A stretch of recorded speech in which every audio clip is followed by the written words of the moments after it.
मुंबईचे रस्ते मोकळे करा असे न्यायालयाचे आदेश आहेत. न्यायालयाचा आदेश आहे. न्यायालयानं कराव्या अशा अनेक गोष्टी आहेत मुंबईत.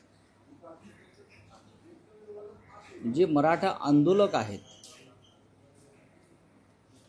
ते महाराष्ट्राच्या राजधानीमध्ये आलेले.